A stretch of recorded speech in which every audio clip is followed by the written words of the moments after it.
Title: The 7 Types of Love. How many have you known? Opening hook: what if I told you that love isn't just one feeling, but 7 different worlds, and most people never even step into half of them? This is the story of a man who thought he knew love, until life showed him every face of it. Story begins: Ethan sat alone in a quiet cafe, staring at his reflection in the glass. He was 35, successful, and lonely. The kind of loneliness that doesn't come from being alone, but from realizing that no one truly sees you. He thought back to the people who once did, and how love had always come and gone like passing seasons. He remembered his mother, the first kind of love he ever knew. Storge, the love of family. When he was a boy, she'd stay up late helping him study, even when her eyes were heavy with sleep. She wasn't perfect, she got angry, tired, sometimes distant, but her love never wavered. When she passed away, Ethan thought a part of him went with her. That was the first time he understood that love could be eternal, even when the person isn't. The second type, Philia, friendship love. In college, Ethan met Ryan. They were opposites, Ethan the quiet dreamer, Ryan the loud rebel. They'd stay up all night debating life, pushing each other to become better men. That was Philia, the love between friends, a love that expects nothing, yet gives everything. But as life went on, work and ambition swallowed them both. Ryan moved to another city. They promised to stay in touch, but texts became rare, calls shorter. Years later, when Ryan was diagnosed with cancer, Ethan rushed to his side.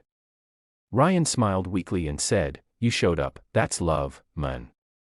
Ethan cried that night. Because he realized, real friends may drift apart, but love never dies, it just changes shape. The third type, Eros, romantic love. Then there was Eros, the burning flame of romance. Ethan met Maya in his 20s, and it was instant electricity. Every glance, every touch felt like fire. They dreamed of forever, but like many flames, it burned too hot. They fought often, their passion turning into pride. One night, Maya whispered, "Love shouldn't feel like war." And she walked away. Ethan learned that passion alone can't build a future. Eros is powerful, but if it lacks understanding, it destroys what it touches. The fourth type, Ludus, playful love. Years later, Ethan dated again, this time more casually. That was Ludus, playful love, the laughter, the flirting, the excitement of something new. It healed parts of him, reminded him that love doesn't always have to hurt. He met Sophia, who made him laugh until his ribs hurt. She didn't want forever, she wanted the now, and for the first time in a long time, Ethan lived in the present.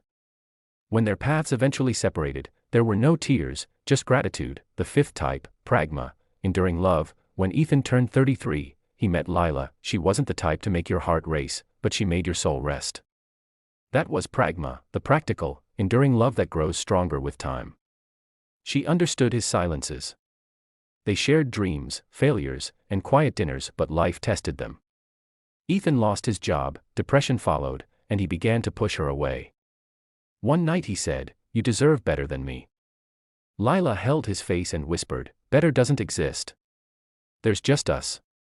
They fought through the storm together. It wasn't fireworks, it was faith. That's what real love looks like. The sixth type, Agape, selfless love. A year later, while volunteering at a shelter with Lila, Ethan met children who had no one. One boy, Amir, clung to him, calling him brother. That's when Ethan understood Agape, unconditional love, the kind that expects nothing in return. He started spending every weekend at the shelter, teaching, playing, listening. He felt a peace he hadn't felt in years.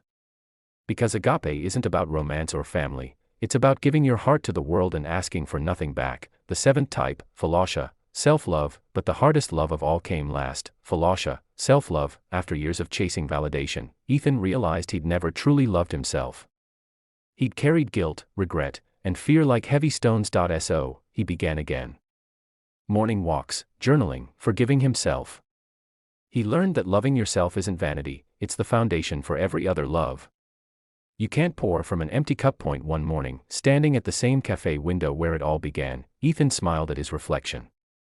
Not because life was perfect, but because he finally knew love in all its forms. Ending message: love isn't just romance. It's the mother who stayed up late, the friend who never forgot you, the stranger who smiled at you when you were down, the child who called you brother, the laughter of someone passing through your life, and the peace you find when you forgive yourself. Ethan's journey wasn't about finding one love, it was about recognizing that every connection, every heartbreak, every act of kindness, was love, wearing a different face. So ask yourself, How many types of love have you known? Closing line 4. Video voiceover. In the end, love isn't about finding one person, it's about finding yourself through every person you've ever loved. Would you like me to now create 1.